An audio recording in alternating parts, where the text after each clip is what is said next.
Recording. Cool. So, I haven't made a video in a couple days,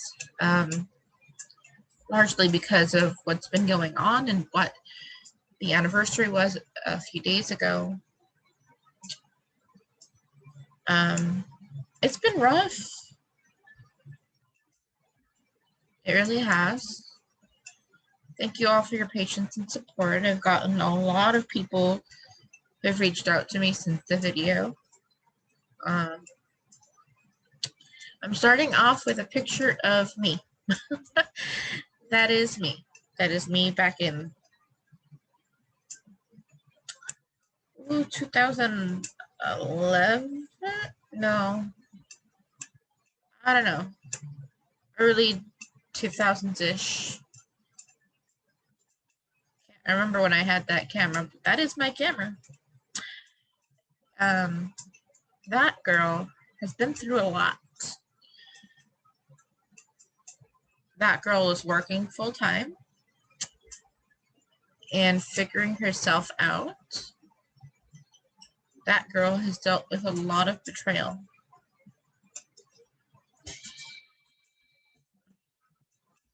And that girl is me. Well, she is the old me. This is me, currently. That's probably around 2000.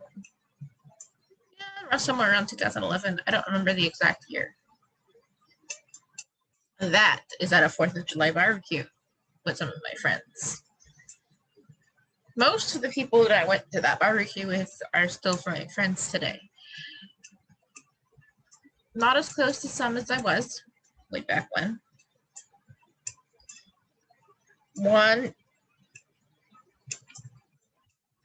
is just not in my life anymore. One of the people I went to this barbecue with, his name is Daniel. I don't remember his last name. I don't want to. He had a huge, unwavering crush on me for years and years and years. It was well known that he wanted to be with me. He wanted me sexually, all that stuff. I wanted nothing to do with him in that sense. He was a good friend for a while. And he kind of let his penis take over, and he became really creepy, really, really, really fast.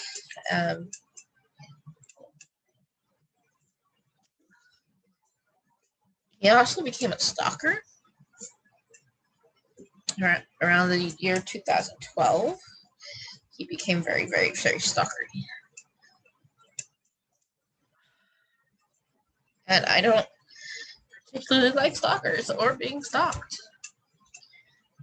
That's fairly understandable. When I asked him to stop doing certain behaviors because it was making me extremely uncomfortable, his response was, "What about me and my needs? What about them? If you want to be in my life, you have to respect me too." He said, "I've done a lot for you," and he did. As a friend, he did certain things for me that normal friends do. They're there for each other. They help each other out. Go out to parties and whatever, do activities together, normal friend things. He thought, sadly, that they weren't dating things. And I guess you do some of those things with a boyfriend if you have one, or girlfriend, whatever your preference is. You go out to eat with them, you go to parties, you go to clubs, you do those things with your boyfriend too, but they have different meanings and different things happen. Never gave him more than a hug. Ever. He may have wanted more or imagined more, but I can't control other people's wants or thoughts. Nor can I control their behaviors.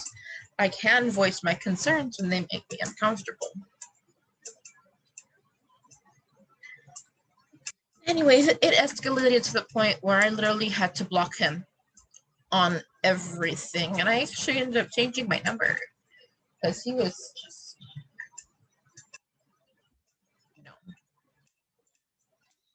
But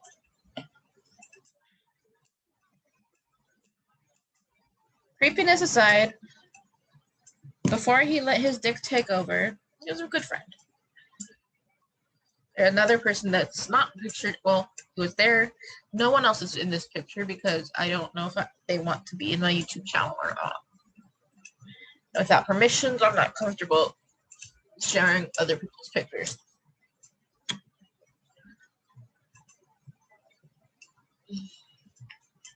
So, anyways, one of them is my close friend and brother. We may not see eye to eye on a lot of things. I have no blood brothers, so this is like a brother.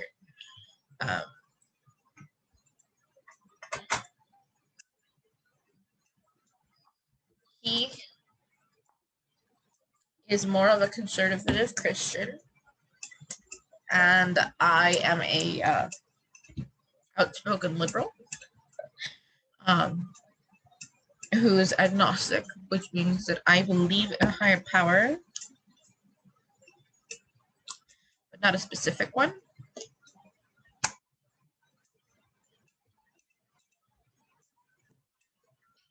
So this girl is trying to find her way, and she has been broken, and I mean broken.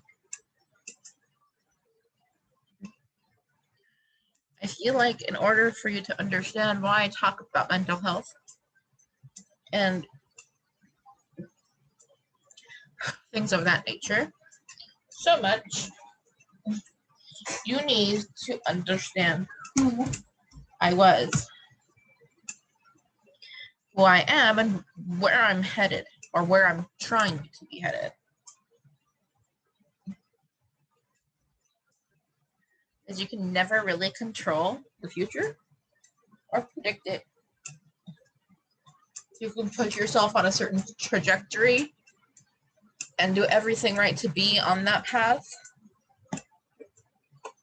and then shit happens. So, who I was, child that was extremely overprotected, competitive figure skater, did French and Chinese ballet, gymnastics, you name it, I've pretty much done it. I tried tennis with my dad. We don't talk about him much. He wasn't really, it was a big part of my life, but he wasn't. And I can explain that also. Apparently I was somewhat good at it. To be quite frank, I don't like, and I'm not good at, or don't feel good at sports that involve balls. So that includes, but is not limited to, cricket,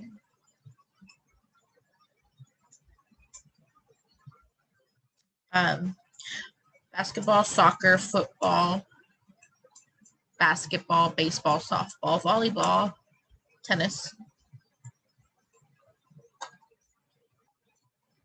And those are the ones I can think of off the top of my head. I know that there's like a gazillion more sports that involve balls, but sue me, I guess. I don't know. I'm not really that big into sports.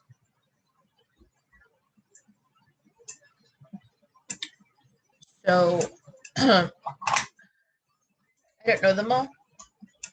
And quite frankly, I don't care to. If there's a sport that you really, really care about and you want me to know about it or do a video on it, okay, cool. I'm willing to learn. I'm always willing to learn. Does not mean I will end up playing it more than for just a video.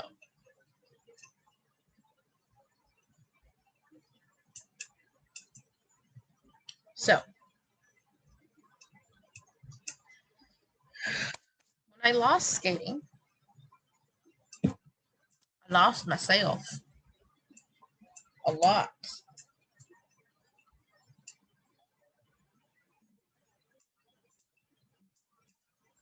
I lost who I was, where I was going. I had no flippin' idea what to do with myself at all. It's kind of normal, kind of not. Because unfortunately, I don't know how to deal with things like a normal person. I go off one end or the other. I've never learned the medium ground.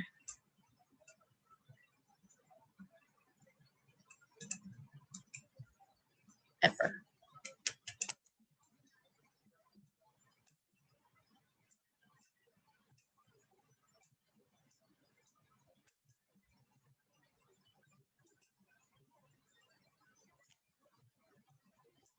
So when I went off the deep end,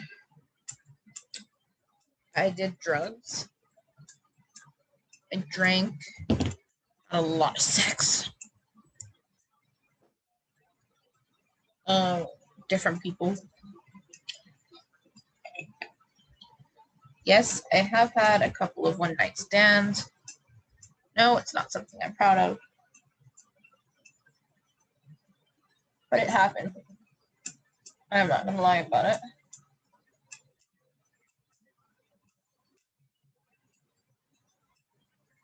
As of this picture behind me, above me, whatever you want to say, I had never cheated. I had been cheated on, but I had never cheated, nor was I ever the other woman. That would change. I still have never cheated, but this in 2014, I was the other woman. I didn't know I was at first. But once I was already so far fucking in love with this man, who also happens to be a Daniel. Ironically, super, super ironically. Very, very different Daniel. Very different points in my life, even though they only seem a couple years different. My life was going through a lot. So I basically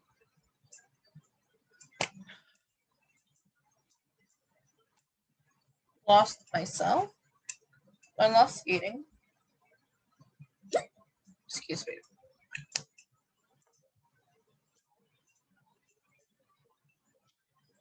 Um,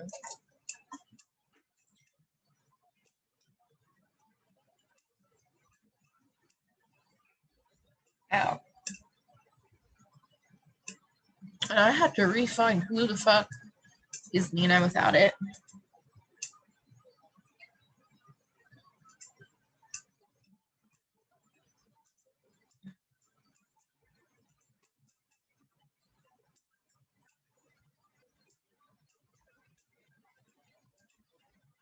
But anyways,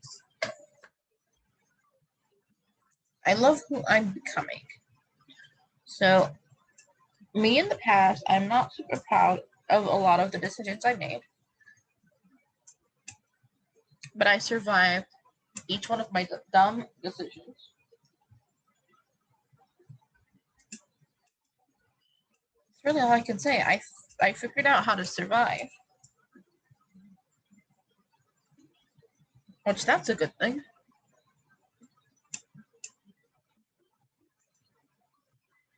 I lost a lot of me and I gained a lot of me along the way.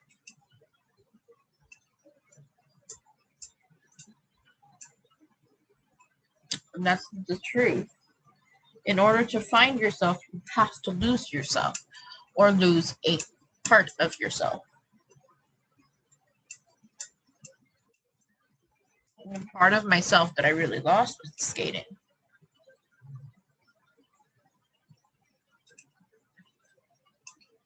But I gained myself back in other ways, in writing, in dance,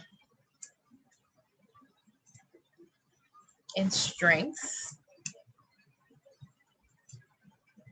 I lost some of that and gained it back along the way because I'm a human.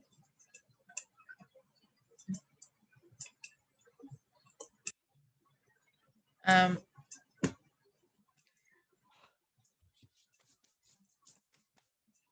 I found myself. That's the important part.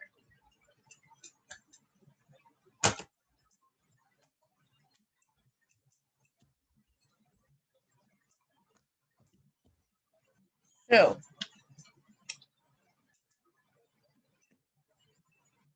let's go ahead and take a look at. Oh, I just talked for 20 minutes, almost 20 minutes about myself. Hold up. Let's go ahead and find Google.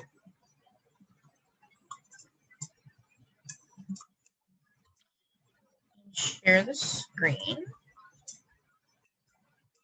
Always so much fun doing without my glasses on.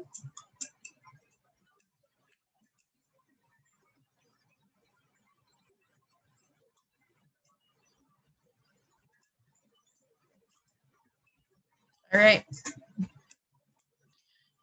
Okay, Google, what is battered woman syndrome?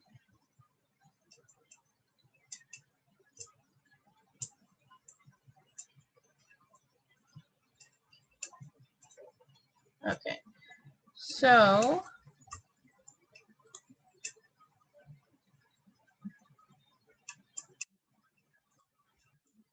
I was diagnosed with this at 19 after Michael beat me. So let's take a look at it real quick.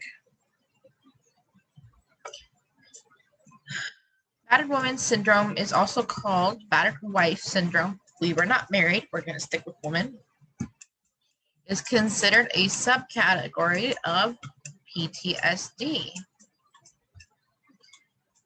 With battered woman syndrome, a woman may develop a learned helplessness that causes her to believe she deserves abuse and that she can't get away from it. This is something that is very, very, very common in domestic violence relationships.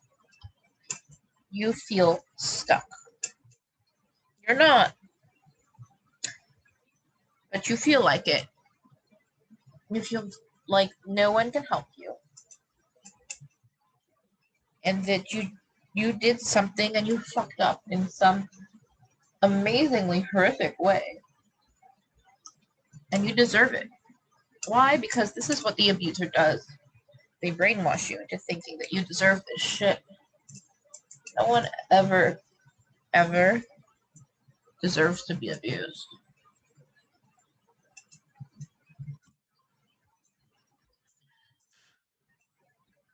So what does abuse do to a woman?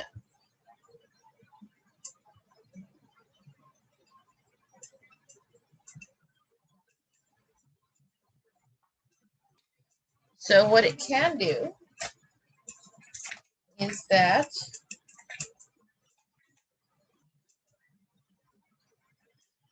women who have experienced domestic violence or abuse are at a significantly higher risk of experiencing mental health conditions, including PTSD, depression, anxiety, substance abuse, and thoughts of suicide. So, in my case, the suicidal ideation didn't happen. There were a couple times that I threatened it to one of my exes. His name is Brandon.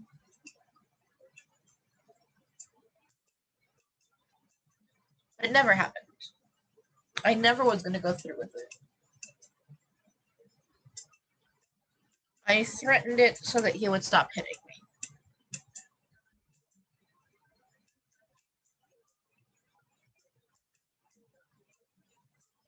It kind of worked. I'm not suggesting this by any means. Don't threaten suicide. Don't kill yourself. You deserve more and better, and it's out there.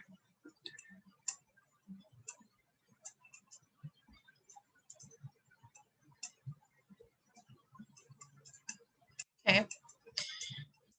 So I do have depression, anxiety. I have used drugs, and I threatened suicide, but I didn't do it.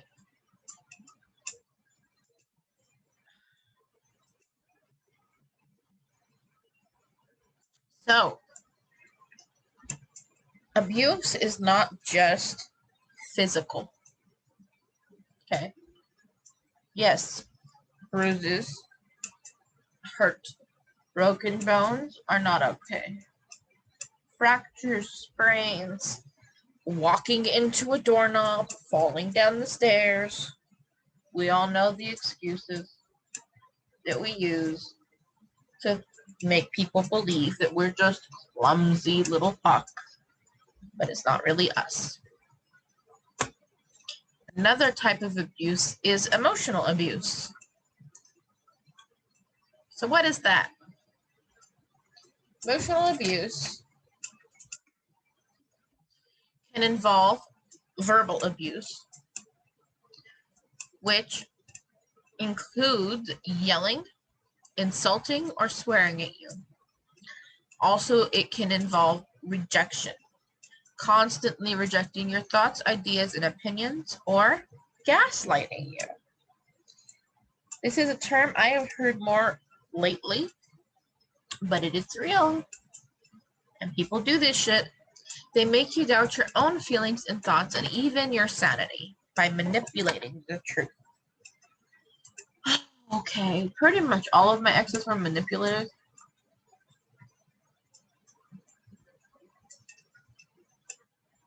They all wanted me to believe their versions of the truth and not my own. They would all yell. Now, everyone yells in a fight, so I'm not saying that, like, you're having a normal ass argument with your loved one, that it's always going to be abuse. No. There is some yelling that is normal. Calling you a whore, a cheat, a skank, a worthless piece of shit, amongst other things. That's gaslighting. That's verbal and emotional abuse. That is rejection. That is telling you that you're not worth it. That's emotional abuse. All of that rolled into one is emotional abuse. And none of that is okay. Do we all say things that we regret in fights when we're fighting with someone? Duh!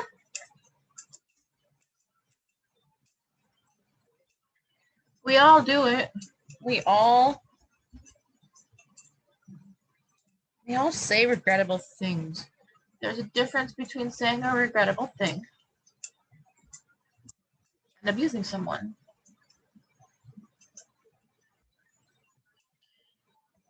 Also, something that my exes loved to do in a fight, I never loved you.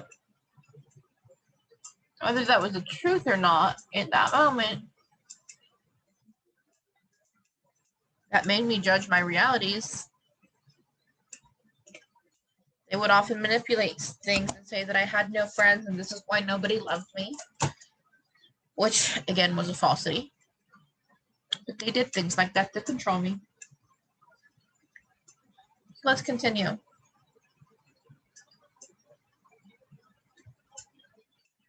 How does domestic violence affect victims?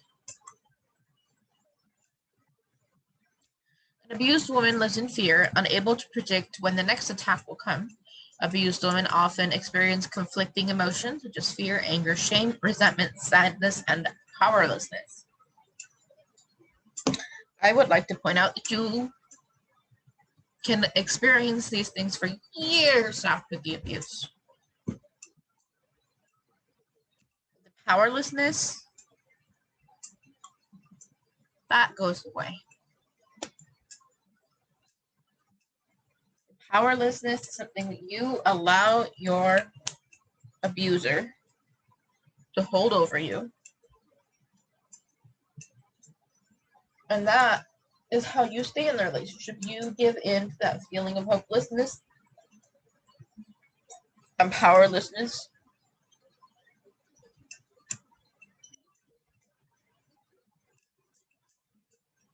The moment you reach out for help, The moment you leave,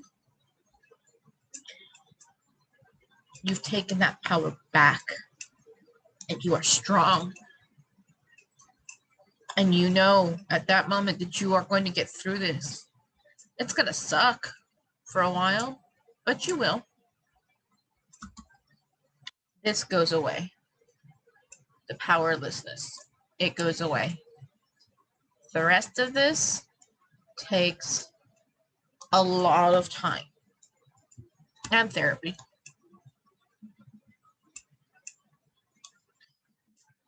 But they get better.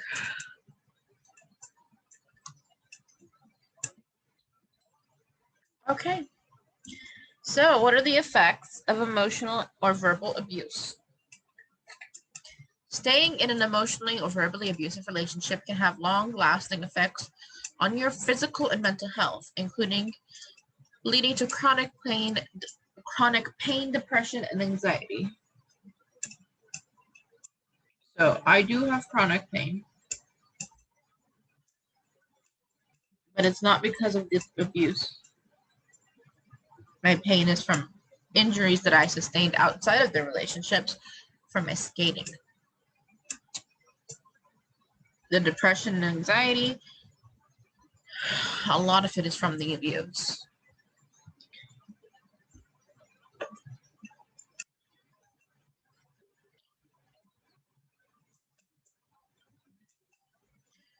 So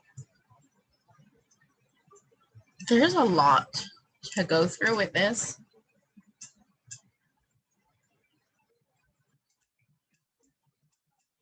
Let's be honest, we could honestly do just a whole channel on domestic abuse.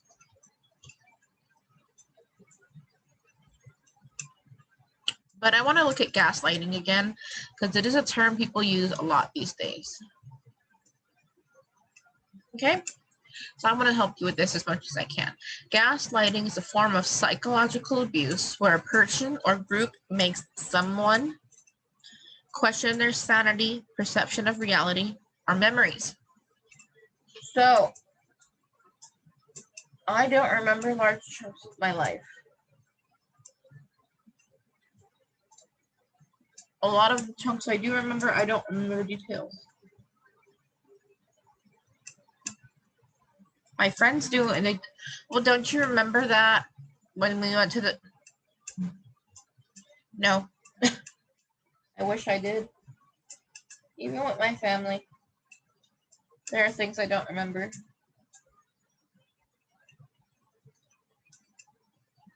And I'll probably never get those memories back. And that's reality.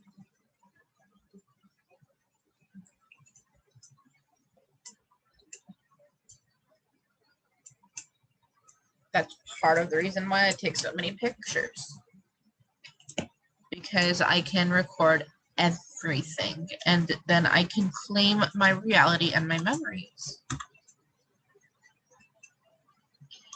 So this website is called Medical News Today, and they have an article about what is gaslighting and examples of how to respond.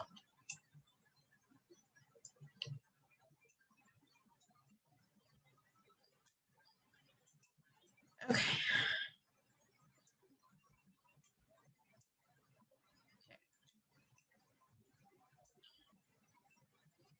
Make this a little bigger so I can actually see.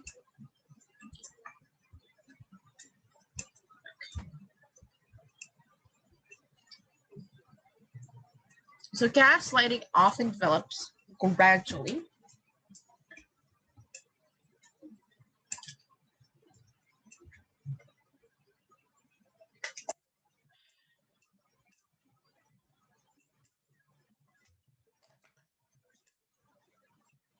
Making it difficult for a person to detect.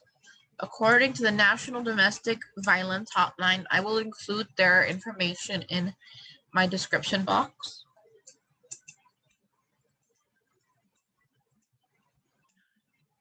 Techniques a person may use to gaslight someone include countering,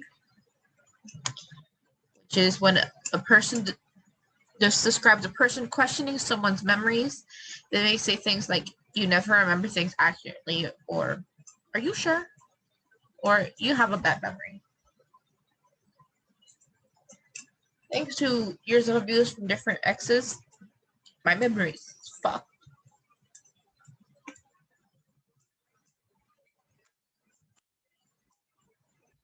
Withholding. When someone withholds, they refuse to give you information or engage in conversation. A person using this technique may pretend to not understand someone so they don't have to respond to them. So they say things like, I don't know what you're talking about, or you're just trying to confuse me. Now this, my exes did continuously. They also did this thing of, you're just trying to confuse me, when I was speaking truth and not spinning into their lies. Because they had already altered reality in their own head. They wanted to alter it in mine too. And certain things, especially regarding my health, you can't fucking fool me.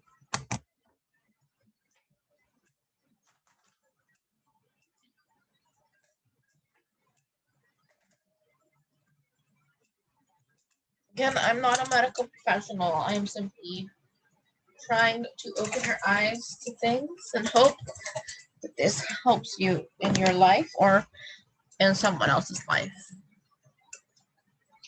They also trivialize things. This occurs when a person belittles or disregards the other person's feelings. This may cause them to they may accuse them of being too sensitive or overreacting when they have valid concerns or feelings. Ooh. My ex Brandon loved this one. Oh, God.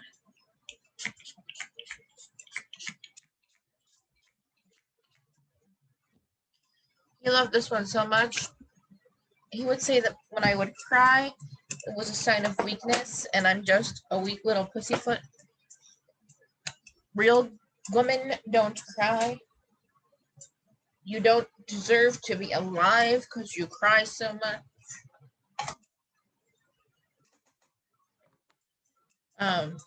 Things like that. Emotions are valid. Okay? I had to relearn that theory, but they are.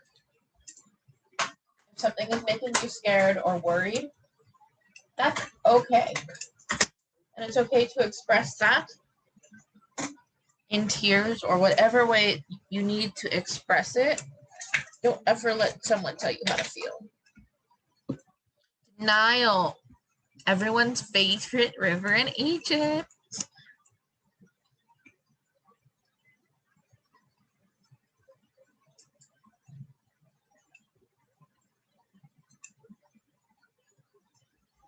Denial involves a person pretending to forget events or how they occurred. They may deny having said or done something, or accuse someone of making things up.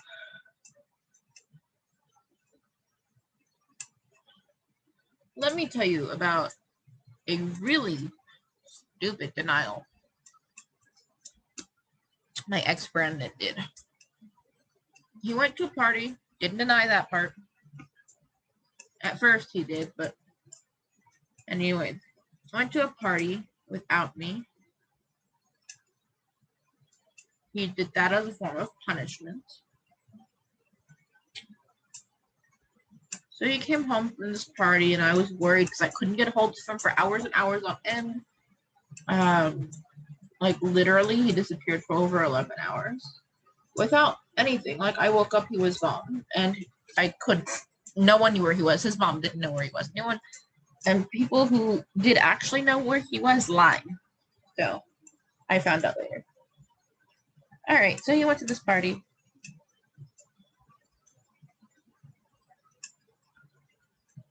I literally could smell perfume on his shirt.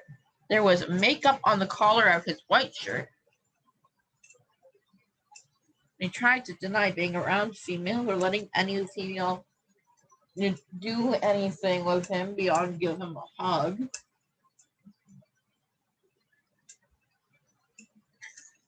So there's a big fat lie and a lot of denial.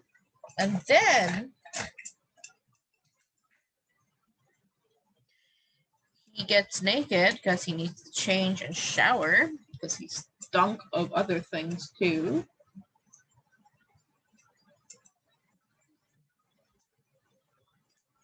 I asked him if he had sex or got a blowjob or any other sexual favors from any of those girls at the party, basically asking him if he had cheated on me because he had a history of doing this. He was abusive. I stayed. It was everything we're talking about. He lied. He said no. When he got naked, I kind of blew up at him. He literally had 7 different colors of lipsticks on his dick.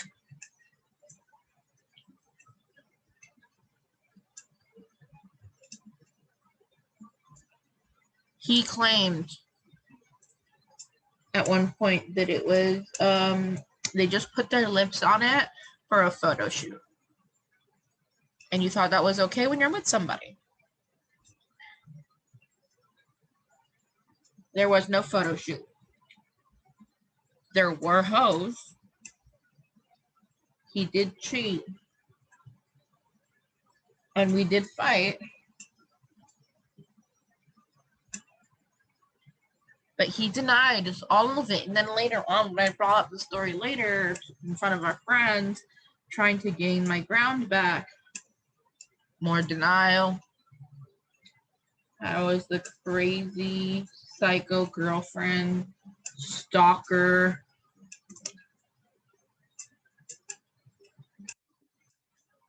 All this shit.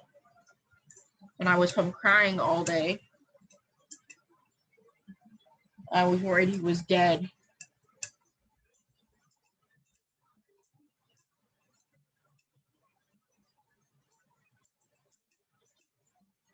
Or in jail. I had no idea he was cheating on me at that day. Denial is a lie. Let me just say that right there. They divert things. What is that? With this technique, a person changes the focus of a discussion and questions to the other person's credibility. Instead, like for example, they might say, this is just another crazy idea you got from your friends. The penis. The different colors on his dick of lipstick with perfume, amongst other things. He used this, oh, you're just afraid your friends are filling your head with ideas. I'm like, who the fuck is here? It was just the 2 of us in our apartment. Yeah. So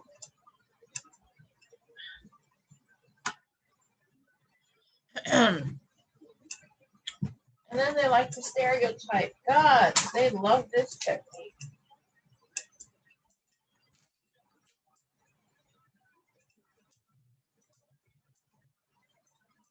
They love to stereotype, and we all know what classic stereotyping looks like. I do not have to explain this one to you.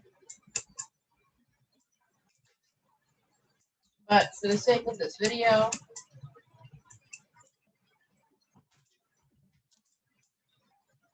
we will we'll read exactly what this website says is stereotyping.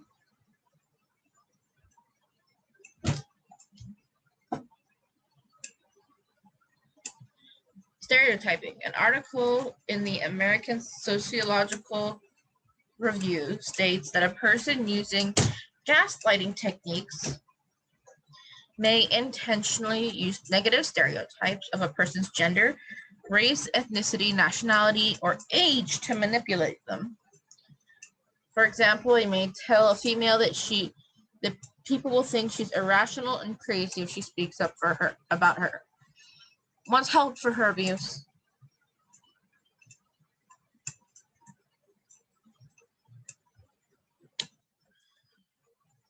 So Brandon loved to use this one in a whole other way.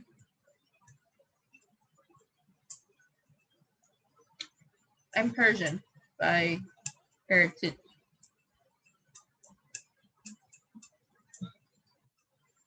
And Persian is very different from Indian or Arab or a lot of other Middle Eastern cultures.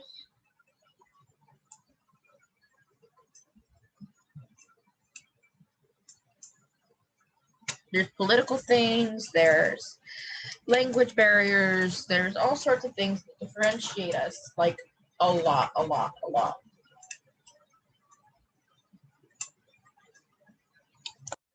And he knows I don't like being lumped into incorrect categories, let alone ones that are correct. So he would say things like, it's because you're Indian. Because you're an Arab.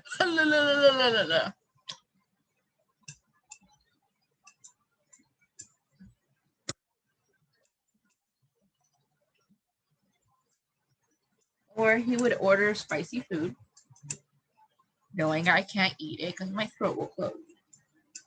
Saying, but you're Indian, you're Afghan, you're,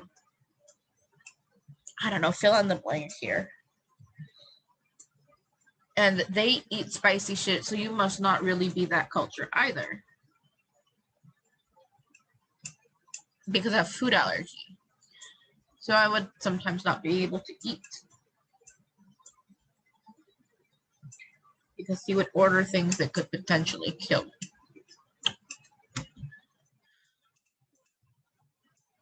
He did say that no one would believe me.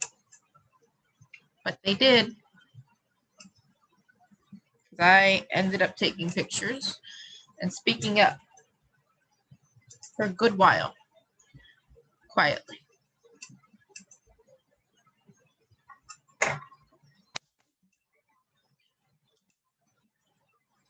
So, this girl,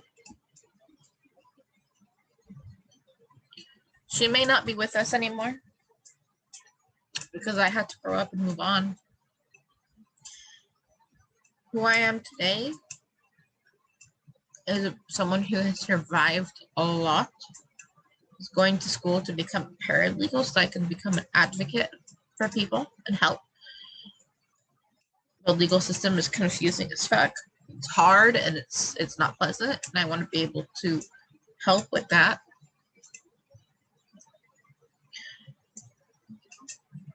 And that's the road I'm on, and I hope to stay on. So, stay safe, stay beautiful. If you ever need help, please reach out. I will put the number that I said. I will find that website and I will put it in the description box of this video. My makeup did not go as I thought it would today, but my lips are nice.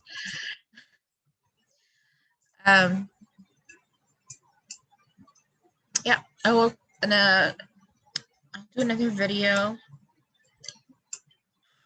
just on places that can help you in different situations. But when I say I've been there and I can relate, because I have and I can. I'm not just saying it to be nice. I've probably been in a very, very similar situation.